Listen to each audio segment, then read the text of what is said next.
Hello everyone, ये video उनके लिए है जो 24 मई को पेपर देने जा रहे हैं। ठीक है ना। और ये वीडियो लास्ट तक देखना बहुत ज़रूरी होने वाली है।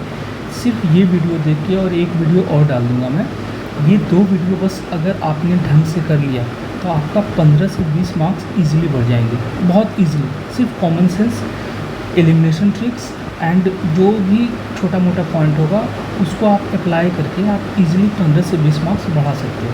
तो without wasting time, and this is my marksheet 2025 का मार्कशीट है, जिसमें मेरा 109 नंबर आया और मैंने बहुत ज़्यादा पढ़ा भी नहीं था। ये सब जानते हैं, ठीक है ना। मैंने प्रीवियस वीडियो में बता रखा। तो आपको कैसे, और इसको मैंने 4 पार्ट्स में डिवाइड किया है सारे क्वेश्चंस को। I have categorised in 4 parts. कौन कौन से 4 पार्ट्स? एक तो आपका होगा KN का मतलब होगा नॉलेज नीडेड। एक होगा NK means no knowledge needed. एक होगा प्योर ट्रिक्स जिसमें कोई सिर्फ ट्रिक्स से सारा काम हो जाएगा, ठीक है ना।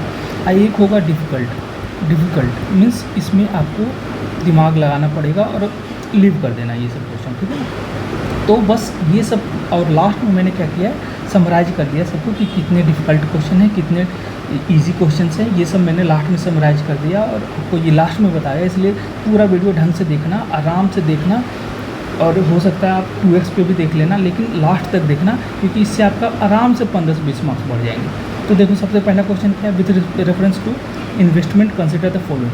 तो जब भी ऐसा क्वेश्चन आएगा ना, ओनली 1, ओनली 2, ओनली 3, ओनली 4 और 4 पॉइंट रहे, 1, 2, 3, 4, तो ऐसा जब भी आएगा तो हमेशा याद रखना कि 4 में से 2 सही होता है, 4 में से 2 सही होगा, 5 में से 3 सही होगा, 6 में से 4 सही होगा। हमेशा ये रहेगा, ये हमेशा रहेगा, ये आपको अप्लाई करना है।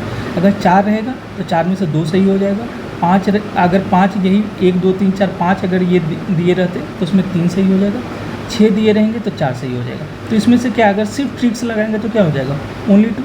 This is the answer. फिर दूसरा क्या है, which of the following are the sources of the income of the reserve bank of India. इसमें देखो, ये डिफ़िकल्ट क्वेश्चन है, ठीक है ना। मेरा भी ये गलत हुआ क्योंकि इसमें मैंने 1, 2 एंड 4, 5 मार दिया था, जो कि गलत है, ठीक है। तो ये डिफ़िकल्ट है, कोई बात नहीं। अब आ जाओ third question, it is also difficult. ये सब क्वेश्चन को लीव कर देना है। 3 है, इसमें आपको बहुत, ये कोई नहीं जानता है, ठीक है ना। ये सबसे कोई आपका कंपटीशन डिसाइड नहीं होने वाला है। 3 हो गया, तो ये डिफ़िकल्ट क्वेश्चन है, इसको नहीं भी करोगे तो चलेगा। आगे आ जाओ फोर्थ क्वेश्चन पे, तो इसमें कोई नॉलेज नीडेड नहीं है। अब देखो, ये प्योर ट्रिक्स हो गया ना, प्योर ट्रिक्स हो गया, ये डिफ़िकल्ट हो गया, ये लीव करने वाला डिफ़िकल्ट क्वेश्चन हो गया। ये भी देखो, इसमें कोई नॉलेज नीडेड नहीं है। कैसे? द कॉमन सेंस से इसको करना है। The reserve bank of India mandates all the listed companies in India to submit a business responsibility BRSR, ठीक है ना। अब कौन पढ़ता है इतना, कोई रिजर्व बैंक के बारे में पढ़ता है क्या कि किसको किसको कर रहा है? तो ठीक है, ये पॉजिटिव पॉइंट लग रहा है ना, हाँ, इसको कंसिडर कर लेंगे, ठीक है ना। लेकिन यहाँ पे एक अच्छा से पढ़ना, इन मैंडेट्स ऑल आ गया ना, एक्सट्रीम, तो इसमें क्या आपको नॉलेज अप्लाई करने की जरूरत नहीं। एक्सट्रीम वर्ड्स आ गया ना, एक्सट्रीम वर्ड्स, इसको एलिमिनेट कर देंगे।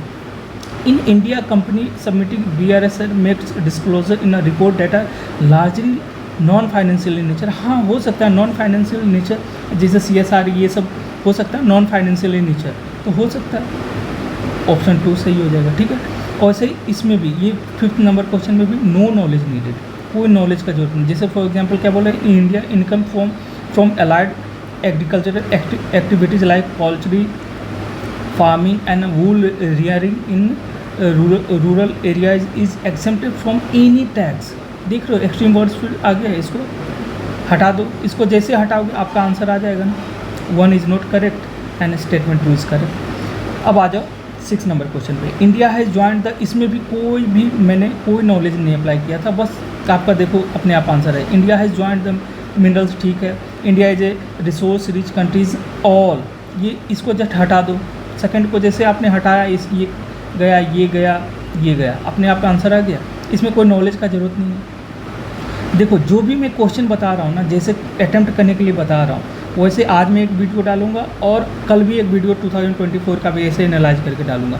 आप देखोगे कि बिना नॉलेज का और बिना आप कॉमन सेंस से आप कैसे 70 क्वेश्चन आराम से सही कर सकते हो। ठीक है, वहाँ पे मानते हैं कि बहुत ज़्यादा प्रेशर आ जाता है, तो ठीक है 70 नहीं होगा, 65 तो करके आओगे ही, आराम से 65 सही हो जाएंगे। तो even if you are attempting 95 question और 90 क्वेश्चन एंड 65 आर करेक्ट, तो आराम से आपका 110 के आसपास आ जाएगा भाई, बहुत आराम से 110 या 110 प्लस रहेगा, ठीक है। तो देखो जैसे इसमें नॉलेज यूज हो रहा है 7th क्वेश्चन में, लेकिन ईजी क्वेश्चन है। क्या क्या बोल रहा है? As regards returns from an investment in a company generally bond holders are considered to be relatively at lower risk. जिसने भी थोड़ा सा भी पढ़ा होगा तो उसको पता होगा कि जो भी बॉन्ड होल्डर्स रहते हैं उनका कोई रिस्पॉन्सिबिलिटी कंपनी के लिए नहीं है, वो बस पैसे देते हैं कंपनी को, ठीक है ना। लेकिन स्टॉक होल्डर जो होते हैं ना, they are owners of the company, तो ऑब्वियसली उनको बाद में प्रायोरिटी दिया जाएगा ना। बॉन्ड होल्डर्स जो पैसा दे रहे हैं, मैं उधार दे रहा हूँ तो मुझे पहले पैसा चाहिए ना, तो ये सही है statement. Relatively at lower risk, उनको पैसा पहले दिया जाएगा। दूसरा क्या है? Bond holders are lenders to a company where stock holders are owner. Exactly मैंने अभी भी बताया। For repayment purpose bond holders are, अभी मैंने बताया, तो ये आंसर ये हो जाएगा। इसमें नॉलेज अप्लाई हो रहा है बस यहाँ तक कि हाँ उन्होंने दे भी दिया। जब ये दे दिया ना तो अपने आप उसको एक्सप्लेन करेगा। और देखो ऐसा जब भी 3 स्टेटमेंट वाला क्वेश्चन रहेगा ना, तो जनरली वो लोग क्या कर रहे हैं, पहला स्टेटमेंट तो सही दे रहे हैं, उसको तो देखना नहीं है ज़्यादा, पहला स्टेटमेंट उनका सही है। लेकिन ये दोनों स्टेटमेंट ना, अगर आपको डाउट लगे कि ये एक्सप्लेन कर रहा है कि नहीं कर रहा है, अगर डाउट लगे तब चुपचाप आंख बंद करके ए मार देना कि हाँ दोनों एक्सप्लेन कर रहा है। अगर डाउट लगेगा तभी आप जाना कि हाँ ये एक्सप्लेन कर रहा है, नहीं कि आपके पास नॉलेज है तभी आप जाना कि हाँ इन दोनों में से एक एक्सप्लेन कर रहा है। अभी आएंगे वैसे क्वेश्चन पे, ठीक है ना। अब आते हैं कंसिडर द फॉलोइंग। इसमें भी नो नॉलेज रिक्वायर्ड। कैसे किया था मैंने इसको? India accounts for a very large portion of all equity, ठीक है। इसमें ऑल आ गया, आपको लगेगा कि हाँ ये गलत हो, लेकिन पूरा पढ़ना है हम लोग को। Indian stock market has grown rapidly in the recent time, ठीक है। देर इज़ नो रेगुलेटरी, देखो यहाँ पे कान खड़ा हो जाना, नो रेगुलेटर से भी तो करता ही है भाई, तो कहाँ से नो रेगुलेटर? जैसे ही आपने थर्ड को हटाया अपने आप आपके पास आंसर। इसमें आपके पास क्या नॉलेज का कोई रिक्वायरमेंट है क्या? कोई रिक्वायरमेंट नहीं है, नो नॉलेज रिक्वायर्ड, ठीक है।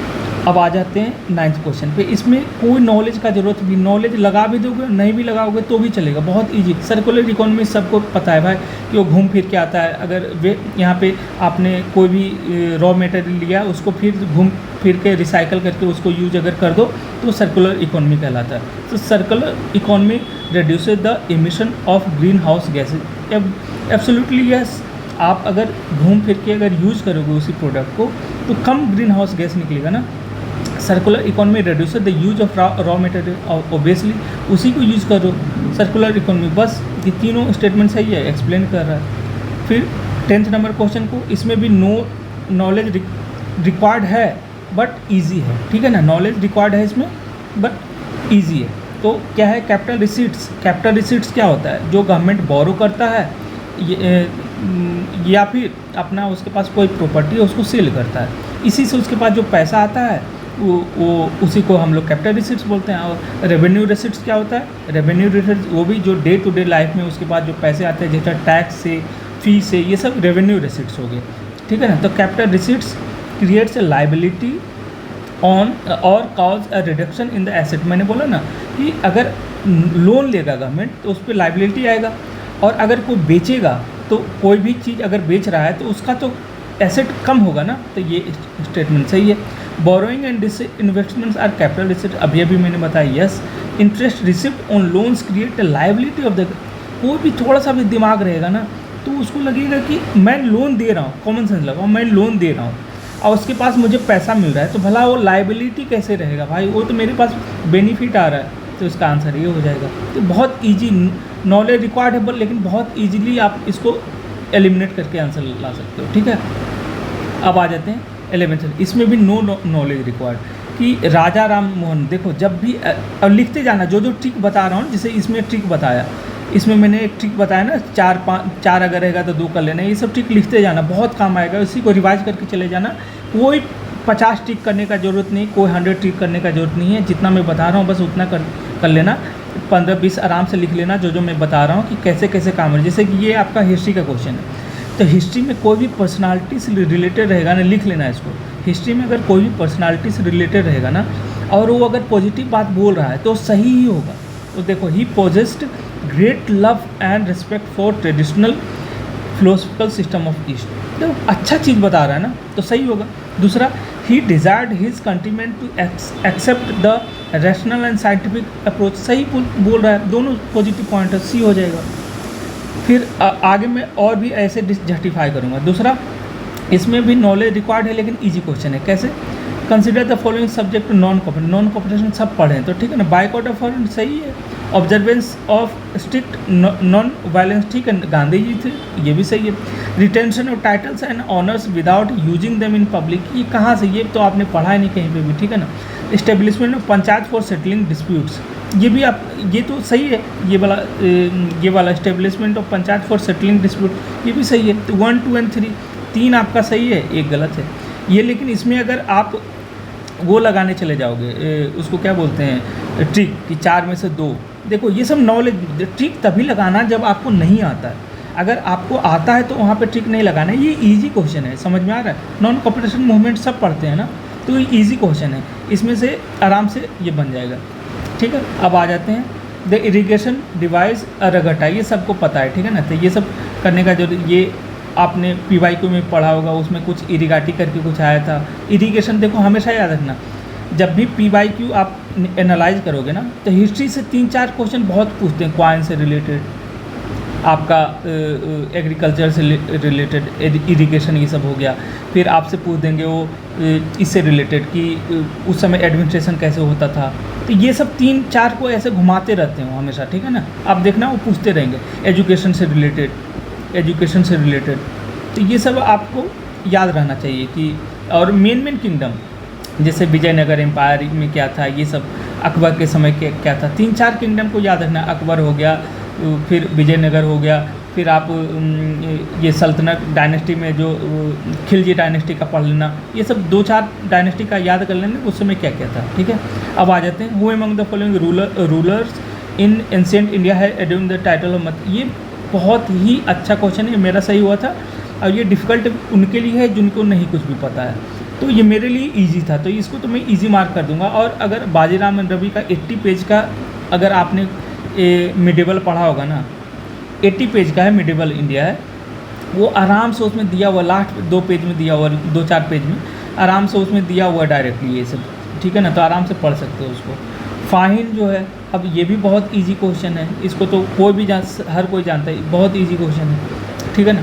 अब आ जाओ 60 नंबर क्वेश्चन, ये सब देखो, इसका एक ट्रिक है। इसका ट्रिक क्या है कि अगर आपको ये नहीं पता है ऐसा क्वेश्चन, तो हमेशा याद रखना, जब भी हिस्ट्री के क्वेश्चन में या किसी भी क्वेश्चन में बड़े बड़े 3-4 नाम दे रखे हों, बड़े बड़े नाम, और एक छोटा सा नाम बीच में घुसा दिया हो, तो याद रखना वही आंसर हो जाता है।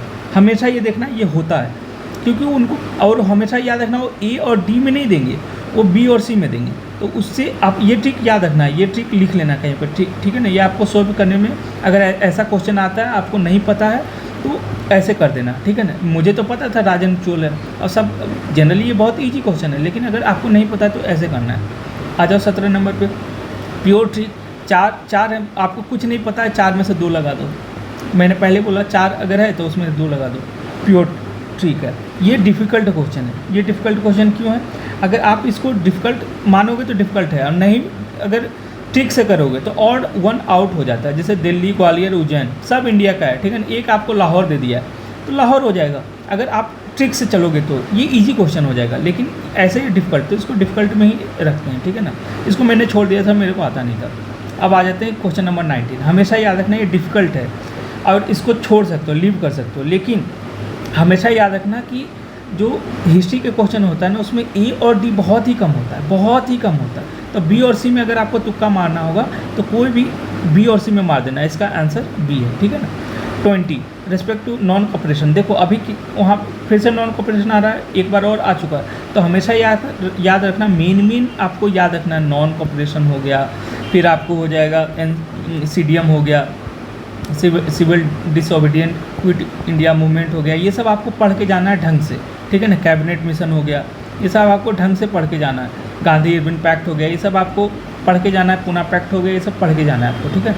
अब इसमें क्या पूछ रहा है, the Congress declared the attainment of swaraj by all the legitimate and peaceful means to, देखो मैंने अभी क्या बताया था, अगर पॉजिटिव चीज़ें दिया हुआ है तो वो सही होगा। इसमें कुछ निगेटिव लग रहा है क्या? नहीं, तो ये भी सही है। It was to be implemented in stages with civil disobedience and non payment to taxes for the next stage only if swaraj did not come within, सही है ना। इसमें गलत क्या लग रहा है? तो ये भी सही है, तो दोनों सही हो जाएगा इसका इसका आंसर, ठीक है ना। तो 20 का सी। अब आ जाते हैं हम लोग अगले क्वेश्चन पे। अगला क्वेश्चन पे क्या है, प्योरिटी 6 दिया है, तो 6 में मैंने क्या बोला था, 4 सही हो जाएगा, इसमें कोई ज़्यादा दिमाग ही नहीं लगाना। 6 दिया हुआ ना, 6, 1 2 3 4 5 6 में से 4 सही हो जाएगा। 5 अगर यही रहता तो इसमें से 3 वाला सही हो जाता ऑप्शन, जिसमें 3 रहेगा, ठीक है ना। जैसे अगर 5 रहता तो उसमें से 3 वाला सही हो जाता। इसमें भी प्योर टिक लग जाएगा, 6 दिया हुआ, इसमें 4 सही हो जाएगा। समझ में आ रहा है, ये सब लगा के आना है, ज़्यादा वहाँ दिमाग मत लगाना, मैं पहले बता रहा हूँ, वहाँ ज़्यादा दिमाग नहीं लगाना। ज़्यादा दिमाग लगाओगे तो गलत हो जाएगा क्वेश्चन। ज़्यादा नहीं दिमाग लगाना, सब लोग यही करके आएंगे, आपको भी वही करना है। सबका गलत होगा तो आपका भी गलत होगा। अब ये बहुत ही डिफ़िकल्ट क्वेश्चन था। ये देखो सबसे ज़्यादा डिफ़िकल्ट इस बार यूपीएससी में मैंने ये देखा है, जो 3 ऑप्शन वाले दे देते हैं ना, ये बहुत ज़्यादा डिफ़िकल्ट हो रहे हैं। अब इसका आंसर नन है, किसी को नहीं, इतना कोई तुक्का भी लगाएगा तो नहीं लगा पाएगा, ठीक है। डिफ़िकल्ट है, ये सब लीव कर सकते हैं। 24 नंबर में क्या है, India is the largest producer and exporter. ये बहुत ईजी क्वेश्चन है उनके लिए जो अच्छे से करंट अफेयर पढ़ के गए थे। ये मेरा गलत हो गया था भाई, तो लेकिन अगर आपने ढंग से करंट अफेयर पढ़ा होगा तो आराम से ये बना लोगे, लेकिन इसको आप मॉडरेट रख सकते हो। तो ये प्योर करंट अफेयर है, ठीक है ना। इसका आंसर डी है, इसमें ट्रिक भी कुछ नहीं लग रहा है, ठीक है ना। अब आ जाओ द बेल्ट, इसमें भी नॉलेज रिक्वायर्ड है, ईजी है। तो देखो the belt of ancient rocks from Brazil coast, ये कोई भी जानता है भाई कि ब्राज़ील है, ये है, और ये आपका ये इसका नाम क्या है, साउथ अमेरिका है। तो दोनों का कोस्ट मिलता है। तो ये सब किसका, जब आपका सेपरेशन हुआ था प्लेट्स का, टेक्टोनिक प्लेट्स का, तो उसकी वजह से हो रहा है। तो एंशिएंट रॉक्स वेस्टर्न एकदम सही है। The gold deposits of Ghana are derived from the Brazil, तो यहाँ पे ये ब्राज़ील है, ये आपका घाना है यहाँ पे। तो दोनों सेपरेट हुए होंगे, तो इसका कुछ पार्ट इसमें चला गया होगा, तो सही है। The Gondwana system of sediment found in, आपको पता ना गोंडवाना एंड लॉरेशिया सेपरेट हुआ था, तो ये भी सही है, इंडिया में पाया जाता है, तो इसका भी सही है, तीनों सही है।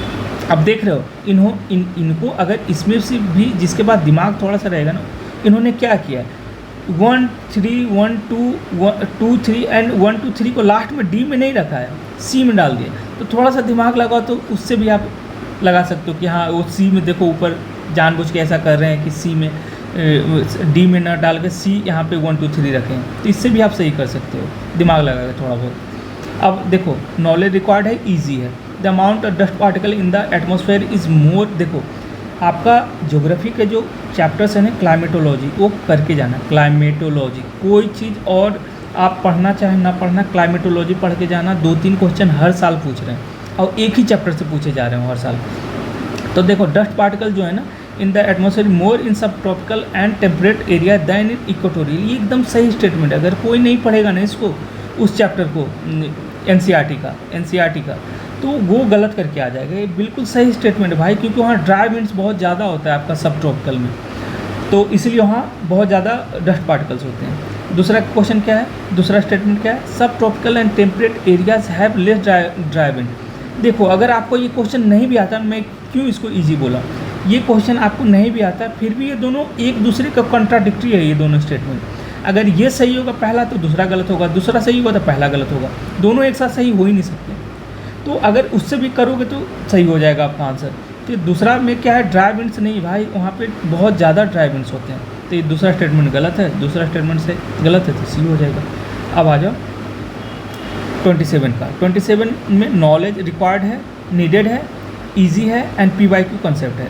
देखो in January in the northern hemisphere the isotherms bend equatorward while crossing the land masses and poleward while crossing the oceans. देखो अच्छा सा समझाता देता हूँ इस कॉन्सेप्ट को। इस कॉन्सेप्ट में क्या है कि अगर आप जनवरी मतलब ठंड है, तो ठंड में ये लैंड मास है आपका, और ये आपका ओशन है, तो ओशन का टेम्परेचर आपका लगभग कांस्टेंट रहता है 27 डिग्री सेल्सियस के आसपास, लगभग, वो ज़्यादा चेंज नहीं होता है, 25 के आसपास रहता है, कांस्टेंट रहता है। क्यों?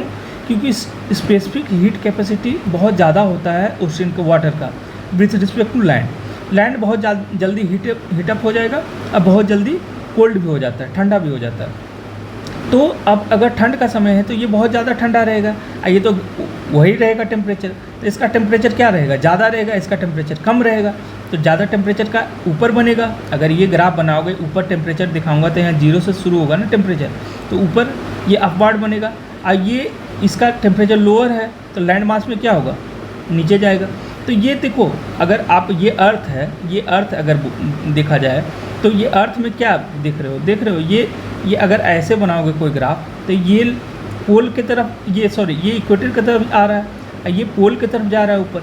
तो अगर पोल की तरफ जा रहा है तो स्टेटमेंट सही है ना, कि ओशन के ऊपर पोलवार्ड हो रहा है, लेकिन आपका जो लैंड मास का है वो टेम्परेचर आपका इक्वेटर वार्ड हो रहा है, तो पहला तो सही है। दूसरा, in January the air over the oceans is warmer than over the land masses in the, हाँ सही, तो अभी वही तो ऑप्शन उसको बताया कि लैंड मास के ऊपर ठंडा रहता है, इसके ऊपर गर्म रहता है, तो ऑप्शन ए इज़ करेक्ट। 28 का, in the context of effect of water on rocks chalk is known as very permeable, ठीक है, whereas clay is known as quite and impermeable और least permeable। देखो कितना इजी क्वेश्चन है, लेकिन मैं tension में गलती किया हूँ इस क्वेश्चन को एग्जामिनेशन हॉल में, इसलिए मैं बोलता हूँ ना, थोड़ा सो के जाना, अच्छे से सो के जाना पेपर में, और सो के जाओगे तो आराम से ये सब क्वेश्चन गलत करके नहीं आओगे कभी भी। देखो इसमें क्या बोल रहा है कि क्वेश्चन में आंसर दे दिया उसने कि क्वाइट एंड इम्परमेबल, इसका मतलब क्या हुआ कि इम्परमेबल तो नहीं है, क्वाइट एंड इम्परमेबल मीन्स लगभग एकदम बहुत ज़्यादा इम्परमेबल है, 100% इम्परमेबल का मतलब जिसके थ्रू आर पार ना जाया जा सके। 100% इम्परमेबल नहीं है, परमेबल है, हल्का फल्का है। और दूसरा स्टेटमेंट क्या है, chalk is porous and hence can absorb water. Obviously chalk अब किसी ने भी देखा होगा जिसे पहले लिखा जाता है बोर्ड पे, वो चॉक पोरस होता है, उसमें बहुत सारा पानी एब्जॉर्ब हो सकता है। स्टेटमेंट 3 क्या, clay is not at all porous. अब क्या बोल रहा है कि क्ले पोरस ही नहीं है, यहाँ पे बोल रहा है कि क्वाइट एंड इम्परमेबल, स्टेटमेंट में ही बोल रहा है, ये बोल रहा है नॉट एट ऑल, तो ये तो गलत हो गया ना स्टेटमेंट, तो 3 तो ऐसे ही गलत हो गया। तो जैसे 3 गलत हो गया तो both statement 2 and 3 are correct, ये तो ऐसे गलत हो गया, 2 एंड 3 आर करेक्ट, ये तो ऐसे गलत हो गया। फिर स्टेटमेंट सी में क्या हो जाएगा, 1 मिनट, स्टेटमेंट इसमें क्या बोल रहा है कि only one of the statement 2 and 3 is correct and that explains statement 1। यह सही, 2 और 3 में से एक ही सही है और एक्सप्लेन कर रहा है, तो स्टेटमेंट सी सही हो जाएगा। 29 क्या, without the atmosphere temperature would be well below freezing point everywhere on the earth surface. ये देखो आपने बचपन से पढ़ते आ रहे हैं कि अगर अर्थ का एटमॉस्फेयर न रहे तो इतना ज़्यादा ठंड पड़ेगा कि -19 डिग्री सेल्सियस तक पहुंच जाएगा अर्थ का टेम्परेचर, तो सही है ये। Heat absorb and trapped by the atmosphere maintains our planet average temperature, बिल्कुल सही है। Atmosphere gases like carbon dioxide particularly good, देखो पिछले साल भी आ चुका है कि कार्बन डाइऑक्साइड किसको ट्रैप करता है, इंफ्रारेड रेडिएशन जो अर्थ से वापस जाता है ना रिफ्लेक्ट होके, उसको एब्जॉर्ब करता है ये, तो सही है ना, तीनों सही है आपका स्टेटमेंट। फिर मैंने आपको क्या बताया ऊपर, जब भी ये 3 ऑप्शन देख रहे हो, 3 ऑप्शन को नीचे नहीं देखे बीच में डाल रहे हैं ये, तो ऐसा में ये तीनों सही हो जाता है। हमेशा याद रखना, ये भी ट्रिक याद रखना, कुछ नीचे नहीं डाल रहे हैं, बीच में डाल रहे हैं, जब भी बीच में वो डाल रहे हैं ना कभी 1 2 3 तो ऑप्शन सही हो जाएगा आपका। अब आ जाओ, ये भी लिख लेना, ये वाला ट्रिक को ना लिख लेना कहीं पे। अब आ जाते हैं कि consider the following statement about the राष्ट्रीय गोकुल मिशन। अब जब भी कोई मिशन ये सब देना गवर्नमेंट का, और उसमें अगर कोई पॉजिटिव चीज़ दिया जा रहा है, ये भी लिख लेना है आप ट्रिक के रूप में, कि कोई भी मिशन ये सब दिया जा रहा है उसमें कोई पॉजिटिव चीज़ बोला जा रहा है, जनरली सही होता है। It is important for upliftment of rural poor as majority of low producing indigenous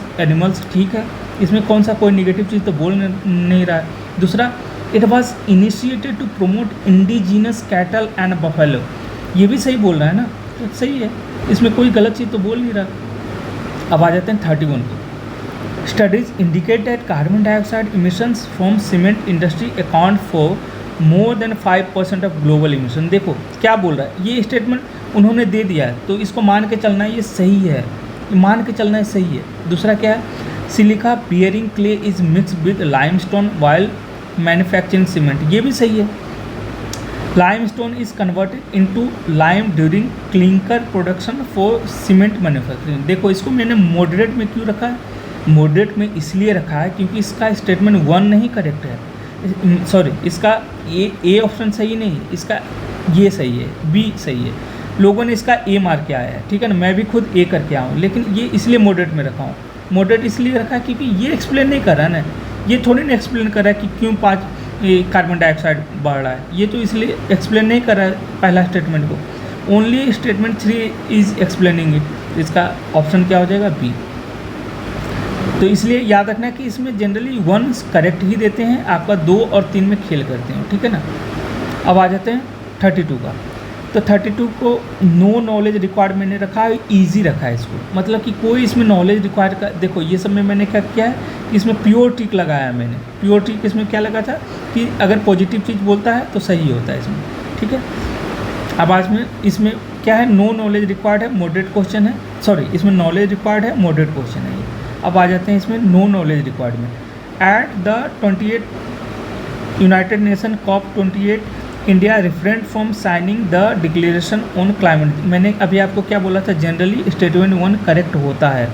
अब स्टेटमेंट 2 पे जाते हैं।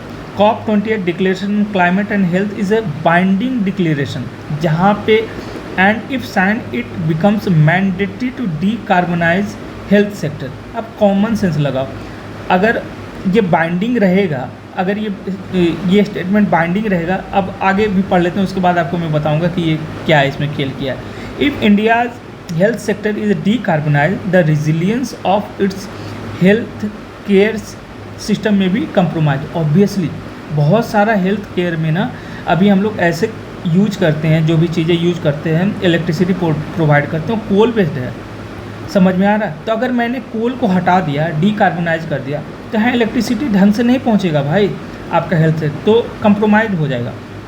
तो स्टेटमेंट 3 तो करेक्ट है ना। अब लेकिन यहाँ पे क्या बोला, मैंडेटरी और लीगली बाइंडिंग ये सब कर दिया, ठीक समझ में आ रहा है। तो 2 तो ऐसे गलत हो जाएगा, तो इसका 32 का क्या आंसर आ जाएगा, 32 का आ जाएगा आपका स्टेटमेंट 2 और 3 नहीं कहे तो स्टेटमेंट ओनली 1 सी हो जाएगा। बहुत इजी होता है ऐसा स्टेटमेंट वाला ना, बहुत ही इजी होता है, समझ में आ रहा है। तो 32 का क्या हो जाएगा, सी हो जाएगा। अब आ जाते हैं 33। ये नॉलेज रिक्वायर्ड है लेकिन बहुत इजी क्वेश्चन है। कैसे बोल रहा हूँ देखो, scientific studies suggested that a shift is taking place in the earth rotation and axis. ये तो मैंने बोला स्टेटमेंट 1 वो सही देते हैं। Solar flares and associated coronal mass ejection, ये बता देता हूँ क्या होता है। जैसे कि ये अर्थ है, ये सन है, तो सन से ना बहुत सारे यहाँ से उसके पार्टिकल्स आते हैं और इसके इजेक्शंस आते हैं अर्थ के ऊपर, लेकिन इसके पास मैग्नेटिक फील्ड है तो डिफ्लेक्ट कर देता है इसको, समझ में आ रहा है। तो bombarded the earth outermost atmosphere, तो ये सही स्टेटमेंट है, इसमें तो स्टेटमेंट में कोई गलती नहीं। At the earth polar ice melts the water tends to move toward the equator. अब ये जो स्टेटमेंट 1 को है, क्या ये एक्सप्लेन कर रहा है, ये नहीं, इसका एक्सिस और रोटेशन से कोई मतलब ही नहीं है। इसका सोलर फ्लेयर उसका थोड़े ना कभी भी एक्सिस चेंज कर देगा अर्थ का, है इतना पावरफुल थोड़े ना होता है। तो स्टेटमेंट सही है लेकिन एक्सप्लेन नहीं कर रहा है, बस ये जैसे ही आपका स्टेटमेंट सही है और एक्सप्लेन नहीं कर रहा था, बी हो जाएगा आंसर। अब आ जाते हैं 34। No knowledge required. मैंने इस थोड़े ना मैंने आर्टिकल 6 को पढ़ने गया था कि क्या होता है, बस मुझे पता था कि आर्टिकल 6 क्या होता है, पेरिस एग्रीमेंट का पार्ट है बस। तो आर्टिकल 6 ऑफ द, उन्होंने तो दे ही दिया स्टेटमेंट 1 में, article 6 of Paris agreement on climate change is frequently discussed in global discussions on sustainable development and climate change, सही है। Article 6 of Paris agreement on climate change sets out the principles of carbon market, बिल्कुल सही है। Article 6 ये भी सही है। तो ऐसे में क्या हो जाएगा, अगर आपको कभी भी कन्फ्यूजन रहे ना, कन्फ्यूजन रहेगा तब कि ये दोनों एक्सप्लेन कर रहा है कि नहीं, तो चुपचाप आंख बंद करके ए मार देना। अब आते हैं इसमें, देखो इसमें प्योरिटी क्या है कि जब भी ऐसा इन्वर्टेड में रहेगा ना, जब भी ऐसे करके इन्वर्टेड कॉमा में दे देगा तो जनरली उसका पहला ऑप्शन सही हो जाता है। दिस इज़ प्योर ट्रिक, इसमें कुछ भी आपका, मैं खुद नहीं जानता था भाई, लेकिन ये ट्रिक मैंने अप्लाई किया, मेरा सही हो गया, ठीक है ना, ए इज द आंसर। अब आ जाता हूँ 36। With reference to direct air capture, इसमें कोई नॉलेज, डायरेक्ट एयर कैप्चर का बस मतलब भी अगर नहीं समझ में आता ना, हिंदी पढ़ लिया करो, डायरेक्ट एयर कैप्चर का मतलब क्या है, ये ऐसे डायरेक्ट कैप्चर कर लेना, ठीक है ना। It can be use as a way of carbon से, बिल्कुल सही, कार्बन डाइऑक्साइड को कैप्चर कर लो। It can be valuable approach for plastic production, हाँ कार्बन डाइऑक्साइड को अगर कैप्चर करोगे तो उससे पॉलीमर बना सकते हो ना, बिल्कुल सही है। इन aviation it can be use source for carbon, बिल्कुल सही है। तो इसमें कहाँ कोई, देखो इसमें भी ट्रिक लग गया ना। ट्रिक क्या लगा, बीच में जब भी वो घुसा देना, लास्ट में ना दे 1 2 3, तो वही आंसर हो जाता है। 37 रिगार्डिंग पिकॉक टरंटुला, ये देखो आप शंकर IAS का अगर किसी ने बुक पढ़ा होगा तो उन्होंने बहुत अच्छा से इसको बहुत सालों से मैं पढ़ते आ रहा था, तो ये सब क्वेश्चन गलत होने का चांस ही नहीं है। पिकॉक टरंटुला क्या होता है कि स्पाइडर होता है, समझ में आ रहा है, स्पाइडर की प्रजाति है ये। तो it is N omnivorous crustacean, बिल्कुल सही है ना कि ओमनीवोरस होता है। 37 का 37 का ओमनीवोरस है। लेकिन ये याद रखना, इसमें एक मिनट हाँ, ये मेरा क्यों सही हुआ था, देखो आपका कान कहाँ पे सही खड़ा होना चाहिए कि क्रस्टेशियंस बोल रहा है, क्रस्टेशियंस नहीं है ना।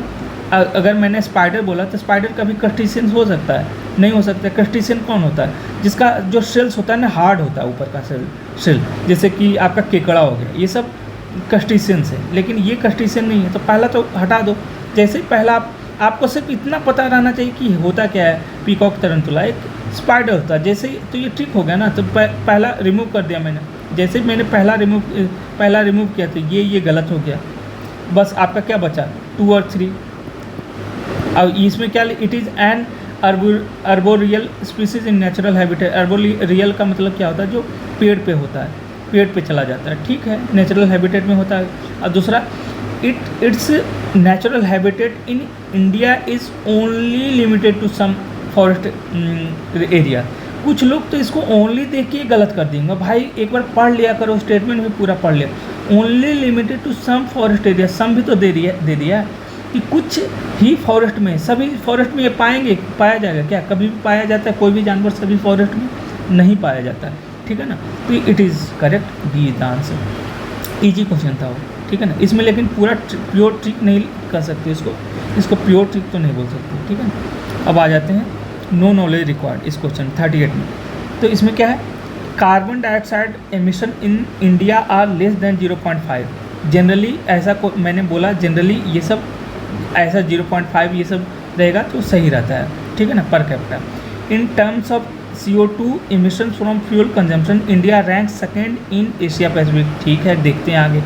Electricity and heat producers are largest source of, ये तो एकदम सही है, इसमें तो मुझे कोई डाउट ही नहीं। तो 3 तो एकदम सही है, तो इसको तो हटा दो ऑप्शन से।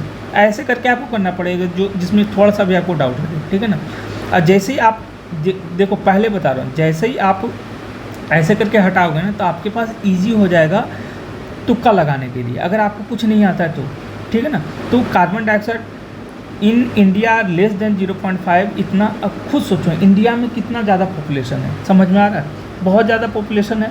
तो आप कॉमन सेंस लगाओ कि अगर बहुत ज़्यादा पॉपुलेशन रहेगा तो हमारे पास जो कार्बन डाइऑक्साइड वो रहेगा तो एकदम एग्जैक्ट 0.5 रहेगा पर कैपिटा, कभी भी कुछ रहेगा भाई, 0 कुछ रहेगा, चाहे 5 पॉइंट समथिंग रहेगा, कुछ रहेगा। इन्होंने एग्जैक्ट एक फिगर दे दिया। और जब भी डेटा जब भी रहता है ना, डेटा हमेशा याद रखना, वो बहुत ही मतलब मोस्ट ऑफ द केसेस में बहुत ही गलत होता है डेटा। तो ये पहला वो अगर डेटा के बेसिस पे हटाओगे तो पहला गलत है, दूसरा मैंने ऑलरेडी हटा दिया था।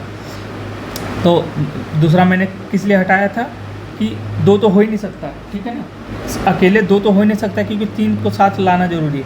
तो आपके पास बचा C और D। अब कॉमन सेंस लगाओ, ये डेटा गलत है, 1 गलत है तो C द आंसर। अब आ जाते हैं इसमें प्योरिटी 1 2 3 4 5 में से मैंने क्या बताया था, 3 सही हो जाएगा, 5 में से 3 सही, इसमें दिमाग ही नहीं लगाना है।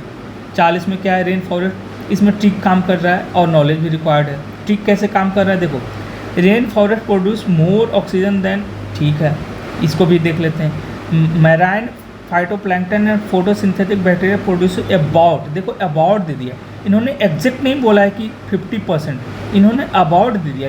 जब भी ऐसा रहेगा ना, सम, अबाउट ऐसे वर्ड्स यूज करेंगे, आउट टू, मोर और लेस, ऐसे कुछ भी दे देंगे तो वो सही होता है स्टेटमेंट, समझ में आ रहा है। तो ये सब लिख लेना ट्रिक जो जो बोल रहा हूँ। तो अबाउट बोल दिया ना उन्होंने, तो ये सही स्टेटमेंट है। Well oxygenated surface contains several folds higher. कैसे भाई, वाटर में कितना भी मिल जाएगा आपका ऑक्सीजन, कभी भी जो एटमॉस्फेयर का ऑक्सीजन है उससे ज़्यादा हो सकता है। कॉमन सेंस लगाओ।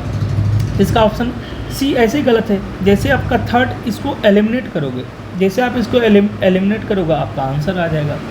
आपका आंसर क्या आ जाएगा, 3 को जैसे एलिमिनेट करो, ये तो हो ही नहीं सकता। 3 को एलिमिनेट करो, 3 को एलिमिनेट करो तो आंसर इसका क्या है, 1 मिनट, 40 का आपका आंसर है बी। तो only 1 minute. Rain forest produce more oxygen than that of, हाँ देखो अब कॉमन सेंस लगाओ, ये सही हो सकता है। यहाँ पे फाइटोप्लैंक्टन्स कितना ज़्यादा होता है आपका ओशंस में, वो बहुत ज़्यादा, एल्गी बहुत ज़्यादा होता है, फाइटोप्लैंक्टन बहुत ज़्यादा होते हैं। आपका जो उसको क्या बोलते हैं, जो ये कोस्टल एरियाज में होते हैं, देखो नाम भूल गया मैं उसका यार, तो कोरल रीफ्स वो होते हैं, वो सब प्रोड्यूस करते हैं, तो हमेशा ज़्यादा वो लोग ऑक्सीजन देते हैं। तो पहला स्टेटमेंट गलत है। जब पहला गलत हो गया, डी हो नहीं सकता, 3 गलत ही हो गया आंसर। मैंने ऐसे करके इसको डिड्यूस किया, तो मेरा सही था ये। अब आ जाओ 41 में प्योर ट्रिक है आपका। क्या है कि साइंस से रिलेटेड क्वेश्चन है और कोई भी ऐसा कुछ भी ज़्यादा फैक्ट वैक्ट नहीं दिया है, तो इसका ऑल 3। 42 इसमें भी कोई ऑल टाइप्स ऑफ ऑल लग रहा है, कभी भी सब सही हो सकता है क्या, कभी भी सब सही हो सकता है क्या, कभी नन। बहुत इजी क्वेश्चन है ये सब।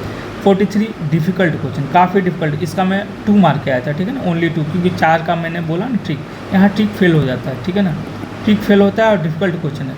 तो इसमें आप लगा दो, ट्रिक लगा दो, नहीं आएगा तो सबका गलत होगा, आपका ही सिर्फ गलत नहीं हो रहा है, ठीक है ना, फिर भी आपका बहुत नंबर आ जाएगा। अब आ जाएगा 44 पे। Cigarette birds, eye glasses, lenses, car tyres, ये सब क्या है आपका साइंस का क्वेश्चन, ऑल 3, ठीक है ना।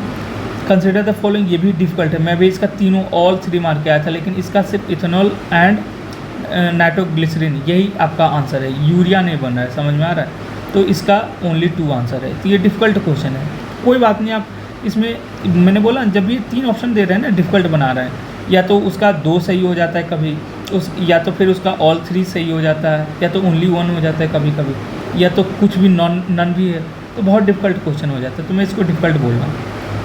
ये भी डिफ़िकल्ट है क्योंकि अगर नहीं जानोगे HMX ये सब क्या होता है, तो मैंने इसका ये ए मार दिया था, लेकिन ए नहीं है, इसका सी है, बी है, ठीक है। अब आ जाते हैं 47 में। 47 इट इज़ एक्सपेक्टेड, देखो ये नॉलेज बेस्ड भी है और ट्रिक बेस्ड भी है। कैसे देखो बता रहा है, it is expected that Majorana 1 chip will enable quantum computer, ठीक है, करेगा, इट इज़ एक्सपेक्टेड, ठीक है। Majorana 1 chip has been introduced by Amazon, देखो जब भी ऐसा दिया रहेगा ना कि अमेजन वेब सर्विसेज, तो कॉमन सेंस लगाओ कि जब भी नाम दे रहा है ना, तो कितना सारा नाम हो सकता है इसकी जगह, कुछ भी चेंज कर सकता है।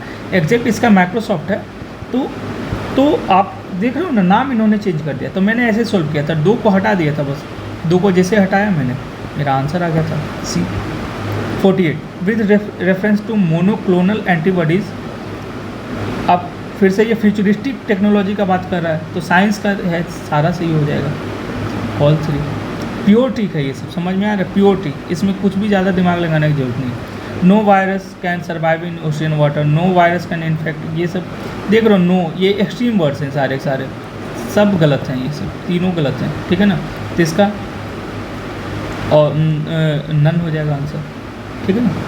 फिर आ जाते हैं एक्टिवेटेड प्योर ट्रिक, इसमें भी देखो प्योर ट्रिक लगाऊंगा कैसे। Activated carbon is a good and science का है, तो ठीक है, पहला तो स्टेटमेंट सही हो जाएगा। दूसरा क्या बोले, activated carbon exhibits a large surface area and strong potential for absorbing, activated carbon का मतलब होता है छोटा छोटा कार्बन का पार्टिकल्स बना देना, तो जिसका पार्टिकल छोटा हो जाता है ना, उसमें सरफेस एरिया बढ़ जाता है, तो सही है। दूसरा भी, activated carbon can be easily synthesized from environmental waste with high carbon content, ठीक है ना, मैंने बोला ना कि आराम से लकड़ी वकड़ी से आराम से इसको बना सकते हो। और जब भी आपको कन्फ्यूजन रहे कुछ में भी, जब बहुत ज़्यादा कन्फ्यूजन हो रहा है ये सब में, तो चुपचाप आँख बंद करके ए मार देना, आँख बंद करके मार देना, ठीक है ना। अब आ जाते हैं 51, इसमें नॉलेज रिक्वायर्ड है।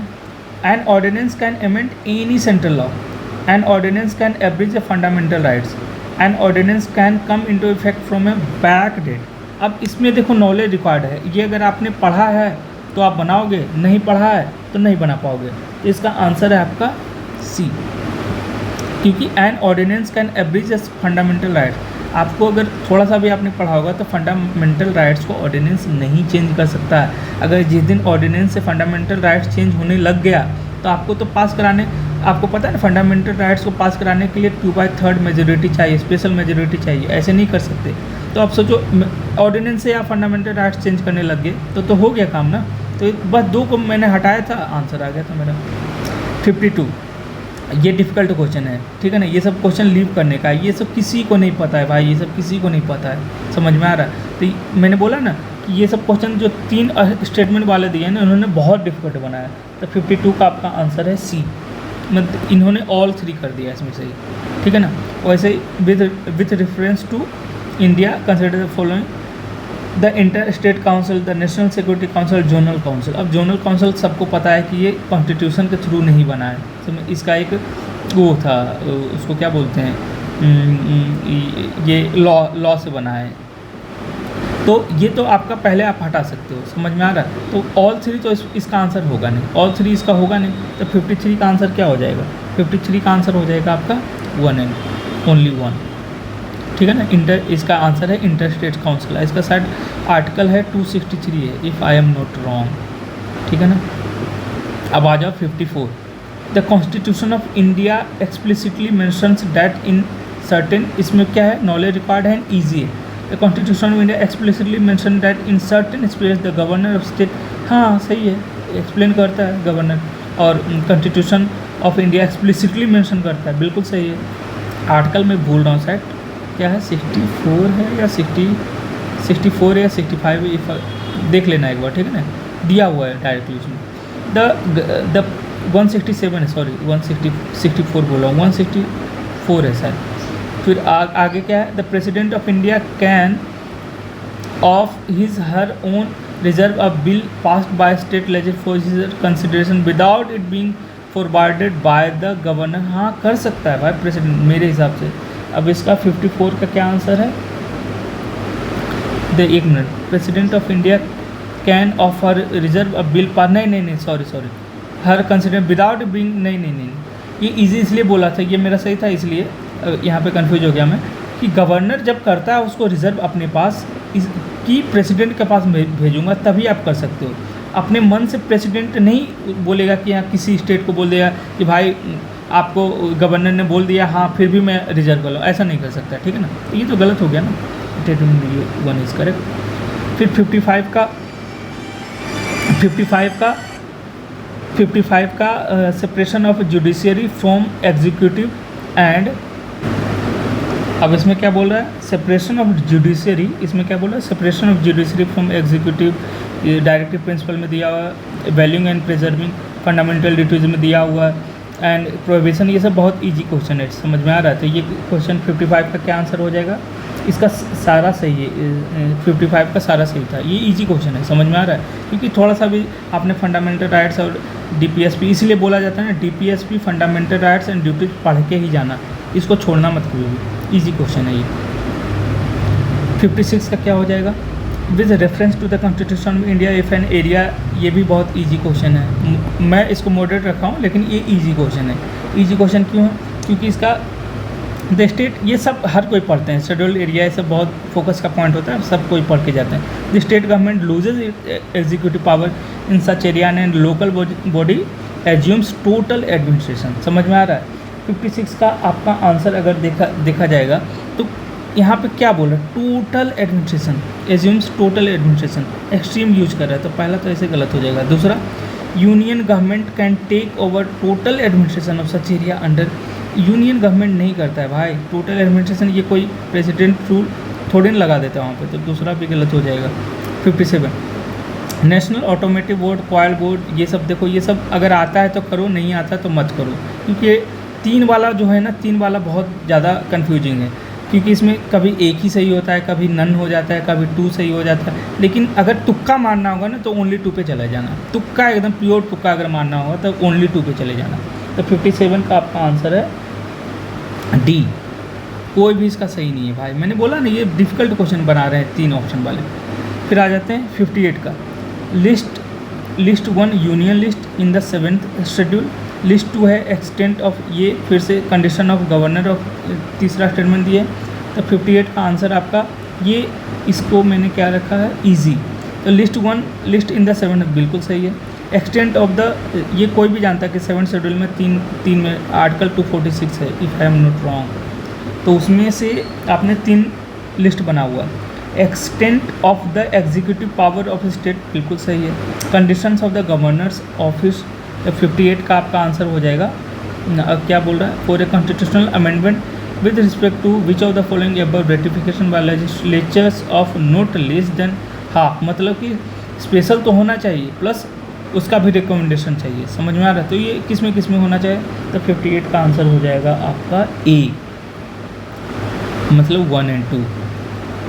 और वो कब होता है, जब भी आपका फेडरल स्ट्रक्चर कुछ भी चेंज होता है ना, फेडरल स्ट्रक्चर, तो उसमें रिक्वायर्ड होता है किसका, रेटिफिकेशन स्टेट का। इसमें कोई सच नहीं, ये तो कंडीशन ऑफ गवर्नर, वो तो डायरेक्ट आप पार्लियामेंट से किया जा सकता है कंडीशन ऑफ गवर्नर का, ठीक है ना। लेकिन यही अगर प्रेसिडेंट का कंडीशन, अगर उसका इलेक्शन का कंडीशन अगर रहता कुछ प्रेसिडेंट का, तो आपको करना पड़ेगा प्रेसिडेंट के लिए। प्रेसिडेंट के लिए आपको फिर से आपको स्टेट से लेना पड़ेगा परमिशन, ठीक है ना। 59 का with respect reference to Indian, देखो पॉलिटी का जो भी क्वेश्चन है अगर आपने पढ़ा ना लगभग सारा बना दोगे। तो 59 ये भी इजी क्वेश्चन है, ठीक है ना। तो 59 का आपका क्या है आंसर, डी है, ठीक है ना। 1, 2 और 3, ठीक है ना, इजी क्वेश्चन होता है पॉलिटी का। Production of crude oil, pure tree मैंने क्या बोला 4 है ना, 4 में से क्या हो जाएगा आग बन के 2, तो ठीक है ना। तो 60 का क्या हो जाएगा, तो 60 का है आपका बी, प्योर ट्री 4 में से 2 सही हो गया। अब आ जाते हैं 61। ये सब देखो क्वेश्चन ढंग से करना है। रेवेन्यू डिफिसिट क्या होता है, फिजिकल डिफिसिट क्या होता है, प्राइमरी, देखो याद रखना। रेवेन्यू डिफिसिट ये होता है कि आपने कितना खर्च किया, आपने कितना रेवेन्यू आपका कैपिटल कितना है, रिसिट कितना है, रेवेन्यू कैपिटल कितना है, और आपने कितना खर्च किया, वो दोनों को माइनस कर दो तो रेवेन्यू डिफिसिट हो जाएगा। जो भी आएगा कमी आएगा वो रेवेन्यू। फिजिकल में आपका कि आपने कितना बोरो किया, नेट बोरोइंग आपका कितना, वो फिजिकल डेफिसिट में आ जाता है। प्राइमरी डेफिसिट क्या होता है कि फिजिकल माइनस, जो फिजिकल डेफिसिट है माइनस इंटरेस्ट जो भी करते हो उसको प्राइमरी डेफिसिट बोला जाता है, ठीक है ना। तो यहाँ जो दिया हुआ ना बस उसको माइनस कर लेना, प्लस कर देना, सिंपल सा मैथमेटिक्स का गेम है, आंसर आ जाएगा। बहुत ही सिंपल क्वेश्चन है। थोड़ा सा भी अगर आपको नॉलेज पता है ना कि रेवेन्यू डेफिसिट क्या होता है, फिजिकल डेफिसिट क्या होता है, प्राइमरी डेफिसिट, आंसर आ जाएगा। तो 61 का आपका आंसर है डी। अब INSTC, ये बहुत लोग गलत किए थे, इसको लोगों ने ये मारा था, India to Europe through Azerbaijan. तो देखो ये और ये में बहुत कन्फ्यूजन था, तो मैंने तो ये किया था, लेकिन आप विज़न का भी देखना, विज़न में भी इन्होंने अज़रबैजान का दिया। मैंने इसको क्यों सही किया था, क्योंकि अज़रबैजान से उस समय बहुत टेंशन चल रहा था भाई। तो कभी भी क्वेश्चन ऐसा नहीं बनाएगा, इंडिया उसका अल्टरनेटिव खोज रहा है ना, तो अल्टरनेटिव खोज रहा है तो सेंट्रल एशिया के थ्रू तो जाएगा, ज़रूरी नहीं है कि अब अज़रबैजान के थ्रू हम लोग लेके जाएंगे ईरान, ये यूरोप, ठीक है ना। तो आंसर ए। 63, इसलिए कॉमन सेंस कभी कभी अप्लाई करना है, इसलिए मैंने इसको ईजी में रखा है। कॉमन सेंस अप्लाई करो। उस समय युद्ध चल रहा था इंडिया का और अज़रबैजान ने सपोर्ट किया था पाकिस्तान को। अब आ जाओ statement 1। Of the 2 major ethanol producer in the world, Brazil and the United States of America, the former producers more ethanol than the latter. ठीक है भाई, ये अगर देखो इसको मॉडरेट रखा है, लेकिन ये इजी क्वेश्चन है, मैंने इसको मॉडरेट रखा है, मेरा गलत हुआ था इसलिए मैंने इसको मॉडरेट रखा है। ब्राज़ील आपका कॉर्न ज़्यादा प्रोड्यूस करता है, लेकिन इथेनॉल सबसे ज़्यादा प्रोड्यूस कौन करता है, अमेरिका। तो पहला स्टेटमेंट गलत है, जैसे पहला स्टेटमेंट गलत होगा आपका सही हो जाएगा, डी आंसर आ जाएगा। 64 का आ जाते हैं, इजी क्वेश्चन है, इजी, लेकिन मैंने इसको मॉडरेट रखा है क्योंकि बहुत सारे कोचिंग इंस्टीट्यूट का देखो बहुत सारा गलत इन्होंने दिया है, ठीक है ना आंसर। तो 64 का सीधा एकदम बहुत ही सिंपल आंसर होता है कि peninsular India will most likely suffer from flooding, tropical cyclone. हाँ करेगा ना। The survival of animals including humans will be affected eight shedding of their body heat, इतना ठीक है। गर्मी अगर बढ़ेगा तो दोनों चीज़, इसमें कोई चीज़ गलत थोड़ी ना बोला है, आंसर इज सी। ये भी बहुत इजी क्वेश्चन था। कंट्री फिजिकल डेफिसिट इतना है, इट्स रिसीविंग इतना crore through non debt creating capital, ठीक है। The country's interest liabilities are this and this. What is the gross primary deficit क्या होता है बता? Fiscal deficit minus fiscal deficit और माइनस इंटरेस्ट, तो बस माइनस कर दो ना भाई। जो फिजिकल डेफिसिट आपका ये है -1500, ये बीच में फालतू में दिया उन्होंने, समझ में, नॉन डेट ये सब फालतू करने के लिए। तो इसका आंसर तो ऐसे दिख रहा है मुझे, ये हो जाएगा 65 का, समझ में आ रहा है। तो 65 का ये बहुत इजी क्वेश्चन दिया था उन्होंने ये सब। अब आ जाते हैं 66 का। तो 66 का देखो, मैंने इसमें ईजी एलिमिनेशन से करना है बस। ये ऑप्शन देखो बी, क्या बोल रहा है? 45% of net proceeds of union taxes are to be shared with state. अब देखो थोड़ा सा भी अगर आपने पढ़ा ना, PYQ में भी 2023 में भी आ चुका है कि 15th फाइनेंस कमीशन का क्या क्या प्रॉपर्टीज़ हैं, तो उसमें से अगर 45% थोड़ी ना भाई, 42% है भाई। तो ये जैसे अगर आपने एलिमिनेट किया ऑप्शन 2 को एलिमिनेट करो, आंसर आ जाएगा आपका सीधे। बहुत ईजी क्वेश्चन। अब आ जाते हैं 67। नॉलेज रिकॉर्ड है बट मॉडरेट है ये, कि IBRD सब लोग पढ़ता है, ठीक है ना। बैंक के बारे में आपका IBRD पार्ट ऑफ किसका है? वर्ल्ड बैंक का है। तो it provides a loan and guaranteed middle, बिल्कुल सही है। इसमें कहाँ गलती है? मिडिल इनकम कंट्रीज, हाँ ज़्यादा दिमाग थोड़ी लगाना, मिडिल इनकम के लिए करता है काम। It work single handedly to help developing countries, बिल्कुल सही है, करता है ना, वर्ल्ड बैंक काम करता है। It was help establish to help Europe rebuild after world war 2। देखो रिबिल्ड जब हो रहा था 1945 में, समझ में आ रहा है। तो हेल्प किया था ना IBRD है, इसमें गलत कहाँ है? तो 67 का क्या हो जाएगा आंसर? 67 का सी। एक मिनट कौन सा गलत हो गया भाई? It work single handedly to help developing country to reduce poverty. एक मिनट, सिंगल हैंडेडली, ठीक है, ये तो मॉडरेट, इसको मॉडरेट ही रखो, ठीक है ना। इसका शायद आंसर इज सी, लेकिन सिंगल हैंडेडली तो करता है, लेकिन ये एक्सट्रीम वर्ड हो जाएगा, समझ में आ रहा है? ये एक्सट्रीम वर्ड हो जाएगा। इसको शायद, ये तो मेरा सही था यार, वहाँ पे मैंने सही किया था, यहाँ पे गलत हो गया मैं, ठीक है ना, कोई बात नहीं। अब आ जाते हैं 68। ये भी आपका पढ़ोगे तो करना, नहीं पढ़ोगे तो ये सब क्वेश्चन टच करने का जरूरत नहीं। जैसे RTGS, ये मेरे को नहीं आता था भाई, मेरा गलत भी हुआ था पेपर में, ठीक है ना, इतना, क्योंकि उसका फंक्शन मुझे बिल्कुल ज़्यादा कुछ पता नहीं था। तो 68 का क्या है? 68 का आपका है A। 68 का आपका है A, ओनली 1 इज़ करेक्ट। 3 में से सिर्फ 1, मैंने बोला ना, ये लोग ऐसा ऑप्शन बना रहे हैं कि तीनों सही होगा, ये तो 2 सही होगा। अब प्योर ट्रिक, 5 में से 3 सही होगा, प्योर ट्रिक है, इसमें ज़्यादा कोई दिमाग नहीं लगाना है। तो 69 का क्या हो जाएगा? B, 5 में से 3। ये 5 दिया हुआ ना, 1 2 3 4 5, 5 में से 3 सही होगा, 6 में से 4 सही होगा, 4 में से 2 सही होगा। अब PM सूर्य घर मुफ्त बिजली योजना, ये भी देखो यहाँ पे ट्रिक फेल हो रहा है। क्या फेल हो रहा है?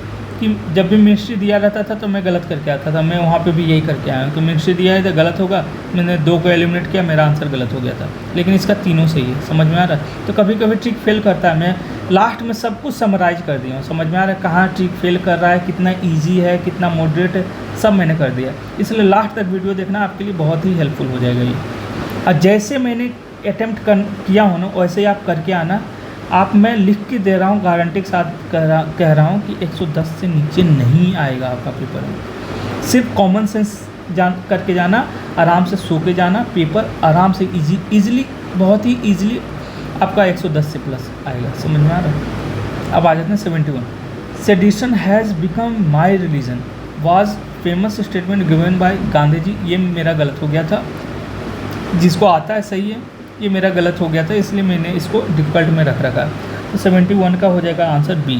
इन्होंने शॉर्ट लॉ के समय कहा था, मैंने इसका शायद ये वाला किया था, क्विट इंडिया के समय बोल दिया था इसको, ठीक है ना। 72। The famous female figurine known as dancing, बहुत ईजी क्वेश्चन, सब लोग NCERT में बचपन से ही पढ़ते आ रहे हैं कि किसका ब्रोंज का बना हुआ है, समझ में आ रहा है। 73। Who provided legal reference to, ये भी मतलब मॉडरेट टू डिफ़िकल्ट क्वेश्चन है ये, ठीक है ना। तो इसका आंसर है ये B, 73 का B। 1 मिनट हो गया, 73 का B, हाँ सही है। तो हमेशा याद रखना, देखो एक ट्रिक यहाँ पे सभी जगह काम कर रहा है। क्या ट्रिक काम कर रहा है हिस्ट्री के क्वेश्चन में? A and D are not the answer. History में हमेशा ये ट्रिक याद रखना, A और, अगर आपको तुक्का मारना तो A और D को छोड़ के B और C में मार देना तुक्का, वो आपका आंसर सही हो जाएगा, समझ में आ रहा है। अब 74। अब 74 में देखो एक तो मैंने बताया था ए और डी वाला खेल, एक और दूसरा आपको मैंने क्या बताया, जब भी बड़ा बड़ा दिया रहे 3 स्टेटमेंट और एक स्टेटमेंट बहुत ही छोटा दिया रहेगा, दिस इज द आंसर, यही आंसर है। तो ये प्योर ट्रिक से बन जाएगा। आप नहीं भी, ये तो इजी क्वेश्चन है वैसे, कि हर कोई पढ़ता है कि इसी समय झगड़ा हुआ था महात्मा गांधी और B.R. अम्बेडकर के बीच में बहस हुआ था, तो सबको जानता पूना पैक। तो इसका आंसर 74 का ए है, लेकिन आप इसको ट्रिक से भी कर सकते हो। अब आ जाते हैं, ये PYQ से कर सकते हो, बहुत ही ईजी क्वेश्चन है, PYQ में आया हुआ है कि उस समय शायद पूछा था उन्होंने कि शायद कैस्ट्रो कहाँ हुआ था, कुछ ऐसे पूछा था PYQ में, पोर्चुगीज ने क्या क्या लाया था इंडिया में, ठीक है ना। तो इसका ऑल 3 का आंसर। फिर यूनाइटेड किंगडम ट्रिक फेल हो जाता है, मैंने इसका 5 में से 3 मार्क किया, लेकिन इसका आंसर 4 है। तो देखो यहाँ पे ट्रिक फेल हुआ ना, 2 जगह ट्रिक फेल हो चुका है हम लोग का। ये सब मैंने सब कुछ समराइज कर दिया लास्ट में, अच्छा देखना वीडियो, लास्ट में सब कुछ समराइज कर रखा है मैंने। 77, अब देखो ये आपका प्योर नॉलेज का है, प्योर नॉलेज, अगर आता है तो सही करोगे, नहीं आता तो गलत कर दोगे। लेकिन इसमें भी अगर आप थोड़ा सा भी कॉमन सेंस, अगर आपने बहुत सारा PYQ किया होगा, तो जनरली वो लोग क्या करते हैं कि ये सब क्वेश्चन में ना, ये सब क्वेश्चन में जनरली C नहीं देते हैं आंसर, या तो A सही होगा या तो B सही होगा। तो देखो ये साइबेरिया एंड क्या है, entire in Siberia and Nome in Alaska are few kilometre, ठीक है। पीपल वेन इतना for breakfast in this city to be, ठीक है। ये तो स्टेटमेंट में कोई ऐसा गलत सही का बात ही नहीं कर रहा है। When it is Monday in Anadyr it is Tuesday in Nome. तो इसका आंसर क्या है, 77 का आपका आंसर है A। तो मैंने क्या बोला था, इन दोनों में से एक सही देगा, ये तो एक गलत होगा। तो आप ये हमेशा याद रखना, इन मंडे, ये क्या बोला, साइबेरिया किधर है, इधर है साइबेरिया, इधर आपका अलास्का है। तो अब जब इधर से इधर क्रॉस करते हो ना, तो क्या होता है, इधर से इधर जब क्रॉस करते हो, तो अगर ये मंडे है तो ये ट्यूसडे इन नोम, अनाडायर कहाँ है, साइबेरिया में। तो अगर साइबेरिया से इधर जाओगे तो ये मंडे है तो ट्यूसडे, मतलब ये बोल रहा है कि एक दिन मेरा घट जाएगा। नहीं भाई, गेन होता है, एक दिन का गेन होता है, लेफ्ट टू राइट जाते हो, समझ में आ रहा है। मैंने ये ट्रिक लगाया था, मेरे को तो पता था, ये ट्रिक नहीं लगाया था, मेरे को पता था, तो ए आंसर। 78 का तो बहुत ही ईजी, सेल्फ रेस्पेक्ट सब लोग जानता है, E.V. Ramaswamy Naikar, easy question बहुत ही। ये भी इजी क्वेश्चन है, करंट अफेयर का बहुत ज़्यादा फेमस चल रहा था उस समय, इंडोनेशिया का निकल सब लोग यही पढ़ रहे थे, क्योंकि PYQ में आ चुका था ऐसा क्वेश्चन, ठीक है ना। चिले का आपका लिथियम है, बोत्सवाना का डायमंड है, ये बहुत ईजी क्वेश्चन था, ठीक है ना। तो इसका C मैंने मार दिया था इजीली, ठीक है ना। ये डिफ़िकल्ट क्वेश्चन है, ये सब मैंने बोला ना, ये सब क्वेश्चन डिफ़िकल्ट हो जाता है, नन है इसका आंसर, ठीक है ना। 80 का आपका 80 का D है, नन, ठीक है। अब आ जाते हैं 81 पे। 81 में क्या था, some rare earth elements are used in the manufacture of flat television screen. हाँ, पहला स्टेटमेंट तो सही देते हैं। Some rare elements have phosphorescence, हाँ फॉस्फोरेसेंट क्या होता है, जो चमकता है, अगर उसको किसी भी चीज़ पे उसको पटको तो उसका क्या हो जाएगा, उस लाइट आएगा, उससे वो इमिट करता है, इलेक्ट्रॉन इमिट करता है, समझ में आ रहा था, फॉस्फोरेसेंट उसको बोलता है। तो हाँ, दोनों तभी तो टेलीविज़न स्क्रीन में यूज हो रहा है ना। और मैंने क्या बोला कि अगर आपको कोई कन्फ्यूजन बहुत ज़्यादा रहे ना, आंख बंद करके ए मार दिया करो। 82 में क्या, Indian railways have prepared a national, ठीक है, NRP to create future ready railway system by 2028। अब देखो इन्होंने क्या दिया, डेट, तो मेरा कान खड़ा हो जाना चाहिए, लेकिन अभी पूरा तीनों पढ़ेंगे। और एक चीज़ और बता रहा हूँ, हमेशा तीनों पॉइंट पढ़ना है, एक ही पॉइंट पढ़ के नहीं कर देना है क्वेश्चन। मेरा एक क्वेश्चन गलत हो चुका है ऑलरेडी इसमें, ठीक है ना। तो आपको ऐसे नहीं, तीनों पढ़ो पहले, ठीक है। अब आगे पढ़ते हैं, कवच in an automatic train protection system developed in collaboration with Germany. और आगे पढ़ लेते हैं, कवच system consists of RFID tags fitted in tracks इन। तो कवच थोड़ा सा भी अगर आपको पता होगा ना, तो RFID ऐसे ही पता समझ में आ जाएगा, यस इट यूजेज, क्योंकि क्या है, इधर से ट्रेन आ रहा है, इधर से ट्रेन आ रहा है। तो जैसे fast track RFID radio frequency वाला सिस्टम यूज करता है ना, वैसे ये भी यूज करते हैं। तो ये तो सही है, जैसे ये सही होगा तो नोट पूछ रखा है, ये भी ध्यान देना, नोट पूछ रखा है, तो 3 तो होगा ही नहीं ना, ये सही है, वहाँ गलत पूछ रहा है, तो 3 को हटा दो ना, 3 को सिस्टम से हटा देते हैं। 3 को जैसे आप हटा दोगे, क्योंकि ये सही स्टेटमेंट है ना, तो सही को जैसे हटाओगे आंसर आ जाएगा। 82 का क्या हो जाएगा, 82 का हो जाएगा आपका ए। देख लो, सिर्फ एक एलिमिनेट मैंने किया, आंसर आ जाएगा आगे। और ये डिफ़िकल्ट क्वेश्चन है, क्योंकि मैंने इसको तीनों, क्योंकि मुझे लगा था तीनों सही हो जाएगा, लेकिन तीनों नहीं भाई, इसका ओनली 2 है। एक्सियम फॉर स्पेस डीएक्स जो हुआ था ना कि दो सैटेलाइट्स को एक दूसरे से ज्वाइन किया गया था, स्पेस डीएक्स। एक्सियम 4 आपको पता है वो मून मिशन है एक्सियम 4। तो ये सब आपको गगनयान में शायद इसमें नहीं किया जाता है, बाकी ये दोनों में किया जाता है। Only 2 answer. और मैंने बोला है तुक्का का लगाना कुछ नहीं आ रहा है, ओनली 2 आँख बंद करके लगा दो। लेकिन इसमें तो 3 ही लगाओगे ना, इसलिए मैं बोल रहा हूँ ये डिफ़िकल्ट है काफ़ी, क्योंकि साइंस का क्वेश्चन है, इसमें 3 लगा क्या होगे, इसमें ये डिफ़िकल्ट क्वेश्चन है। कोई नहीं, करके आना अपना आराम से, गलत जो होगा तो होगा।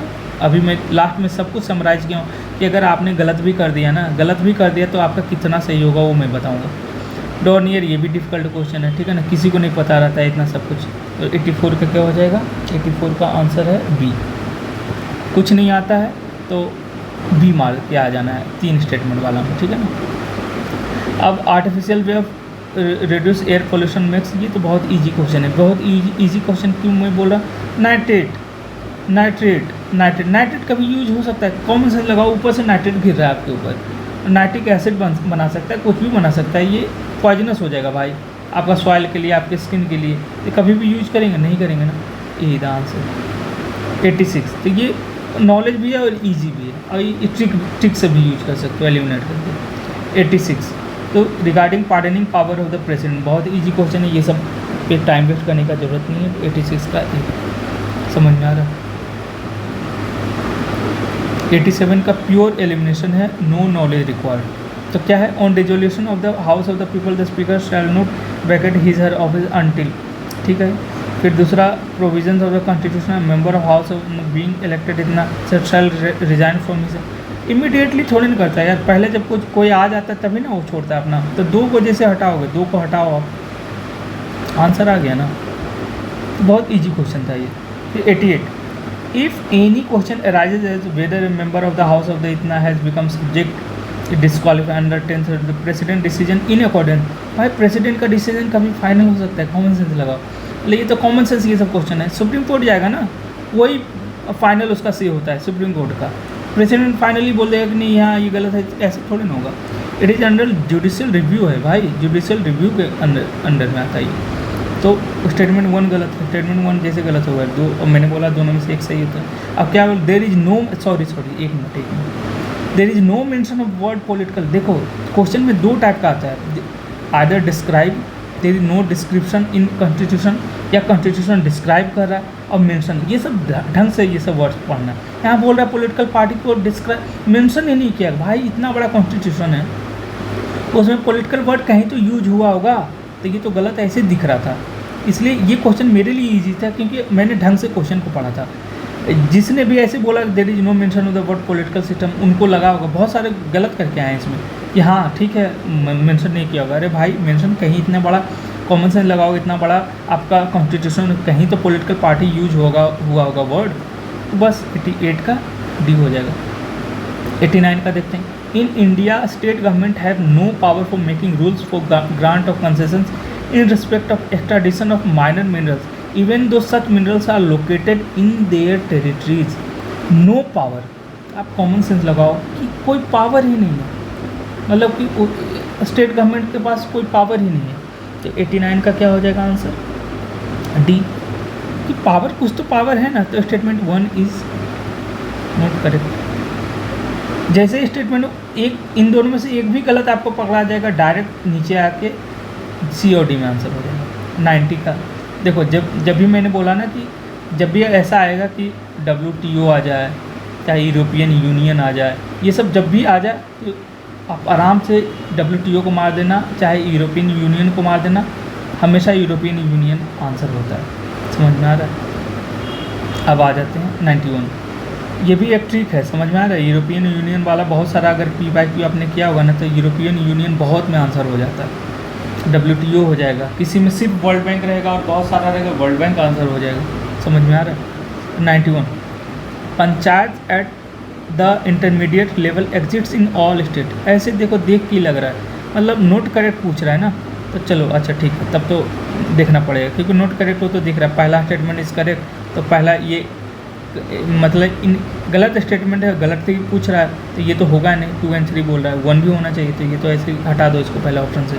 फिर दूसरा देखो, to be eligible to a member of panchayat at the intermediate level a person should attend the लेव एज ऑफ 30 ईयर थोड़ी नहीं होता है भाई, 25 ईयर चाहिए, ये भी गलत है।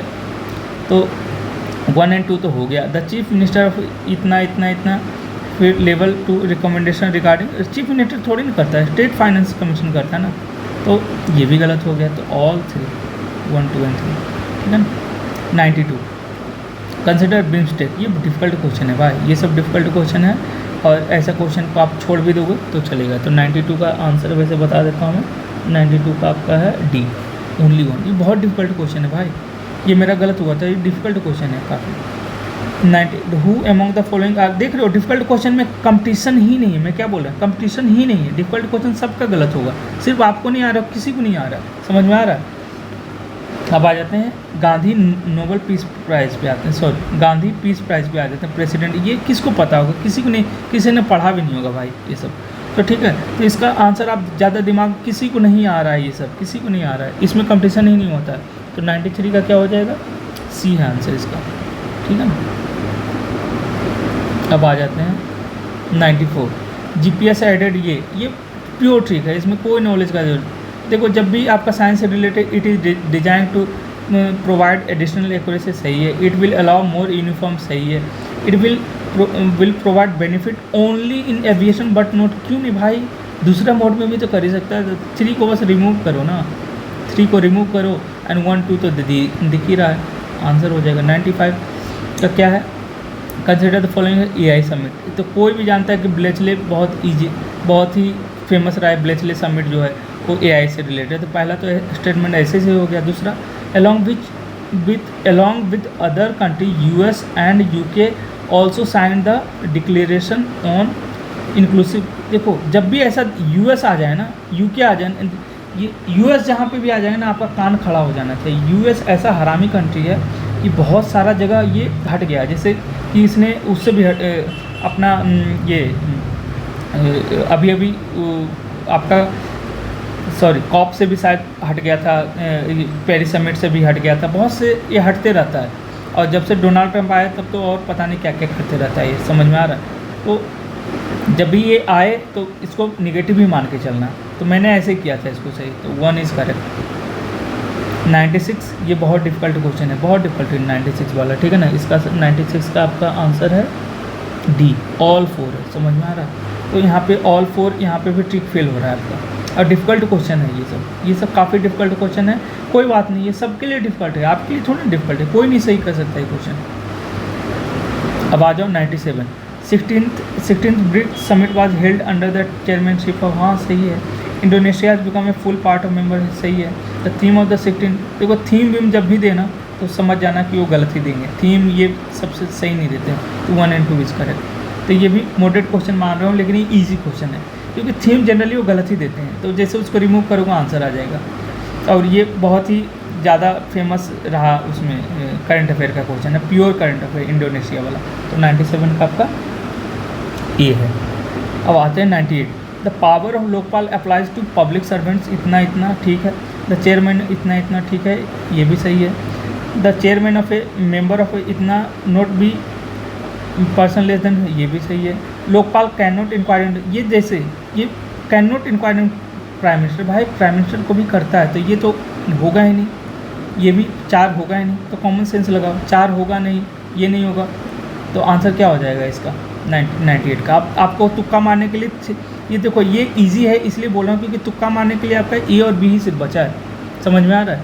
तो हमेशा याद रखना, ये सब जब भी 4 ऑप्शन वो लोग बनाएंगे ना, 4 ऑप्शन, तो उसमें नन नहीं होता आंसर कभी भी। 3 में नन हो सकता है, 4 में नन नहीं होता है जनरली, ठीक है ना। तो 98 का आंसर क्या है आपका ए, इजी इसलिए बोल रहा हूँ कि इजी हो गया इसको करने के लिए, ठीक है ना। अब आ जाते हैं 99 कि खो खो जो वर्ल्ड कप, ये डिफ़िकल्ट क्वेश्चन है। डिफ़िकल्ट इसलिए क्योंकि पता है यहाँ पर ट्रिक फेल हो रहा है। ट्रिक क्या फेल हो रहा है कि हम लोग 54 एंड 78 जनरली जब 2 बार आपको यूज होता है ना डेटा, तो एक ऑप्शन उसका सही होता है, लेकिन इन्होंने दोनों ऑप्शन सही कर दिए, गलत कर दिए, समझ में आ रहा है। इसका आंसर ए उन्होंने दिया है, तो 99 का ए है, तो इसलिए डिफ़िकल्ट हो जाता है। इसका ए ये होना चाहिए था 1 and 3, चाहे 1 and 2, लेकिन इन्होंने दिया ही नहीं। दोनों तो सही हो नहीं सकता, 1 2 3 हो ही नहीं सकता, या तो 1 and 3 होता है, या तो 1 and 2 भी ऑप्शन नहीं दिया तो 1 and 3 होना चाहिए था, लेकिन ये डिफ़िकल्ट हो गया ना, आपको पता ही नहीं। 100 क्या है? ये बहुत इजी क्वेश्चन था, क्योंकि गुकेश डोमाराजू जो है ना, डी गुकेश, उस समय विनर बने थे। तो लेकिन वो ओलंपियाड के नहीं थे भाई, वो वर्ल्ड चेस चैम्पियनशिप में विनर बने थे। समझ में आ रहा है? तो ये पहला स्टेटमेंट गलत है, दूसरा सही है। बस 2 में से 1 सही होता है जनरली, ठीक है ना। तो आपका 100 का बी है। तो देखा आपने, तो इससे मैंने समराइज़ क्या किया कि नॉलेज नीडेड जहाँ पे है ना, वो इजी में 36 है, मॉडरेट में 10 है, डिफ़िकल्ट में 17 है। और प्योर ट्रिक से जिसमें मुझे कोई नॉलेज रिक्वायर्ड नहीं है, सिर्फ प्योर ट्रिक यूज़ किया मैंने 21 पे। नो नॉलेज रिक्वायर्ड वाला जो क्वेश्चन है, जिसमें प्योर ट्रिक नहीं लगा रहा है, बस कॉमन सेंस लग रहा है, उसमें 12 है। और जो ट्रिक जहाँ पे फेल हो रहा है 2 से 4 है। समझ में? सब जोड़ोगे ना, यहाँ से 2 से 3, 1 2 और है शायद, ठीक है ना, जोड़ोगे 100 क्वेश्चन सब मिलके आ जाएगा लगभग। तो उसमें से आपको देखना क्या है, टारगेट देखो। डिफ़िकल्ट और मॉडरेट अगर नहीं भी करोगे ना, सिर्फ आप टारगेट 36 + 21 + 12 कितना हो जाता है बताओ? ये हो गया आपका 33 + 36 19 कितना हो गया? 36 प्लस 1 मिनट 36 + 33 36 + 33 9 + 69 क्वेश्चन आपका ईजिली अटेम्प्टेबल है। इसमें से मैं मान रहा हूँ कि अगर आपने 4 क्वेश्चन चाहे 5 क्वेश्चन गलत भी कर दिया ना, 5 क्वेश्चन मानो 90 आप अटेम्प्ट कर रहे हो और आपके 65 क्वेश्चन सही हो रहे हैं, तो आपको पता है कितना आएगा? आपका आएगा नेट क्वेश्चन कितना बनेगा? नेट क्वेश्चन इस 65 में से 8 माइनस कर दो, कितना हो जाएगा? 65 में से 8 माइनस कर दो तो आपका आ जाएगा 57 क्वेश्चन। तो 57 क्वेश्चन आपके आ रहे हैं। 57 में कितना आया? 110 प्लस। मैं बोल रहा हूँ 110 प्लस भी मतलब 110 तो ले ही सकते हो ईजिली। समझ में आ रहा है? इसलिए बोल रहा हूँ जो मैंने जैसे करवाया है ना, इसमें मैंने कहीं पे नॉलेज अपना लगाया है क्या? कुछ भी अप्लाई किया अपना नॉलेज? कोई अप्लाई नहीं किया भाई। अगर आपके पास जो नॉलेज है और कॉमन सेंस अगर आपने अप्लाई कर दिया, easily you can get 110 plus. समझ में आ रहा है? तो आप ईजिली आराम से, बहुत ज़्यादा टेंशन लेने के लिए 2-3 दिन टाइम नहीं, आप आराम से चिल मारो। अभी बहुत सारे लोगों का मेरे पास कॉल आ रहा था, तो उनको मैं सोचा एक वीडियो ही बना दूं, इसलिए मैंने ये वीडियो बनाया कि अभी 2 दिन इतना टेंशन नहीं लेना है, बहुत ज़्यादा नहीं घिसना पिटना है। आराम से सो और आराम से अपना दिमाग ठंडा रखो। आराम से आप 109 जैसे मैंने लाया ना, वैसे भी आप ला सकते हो। मैंने भी बहुत कुछ पढ़ के नहीं गया था।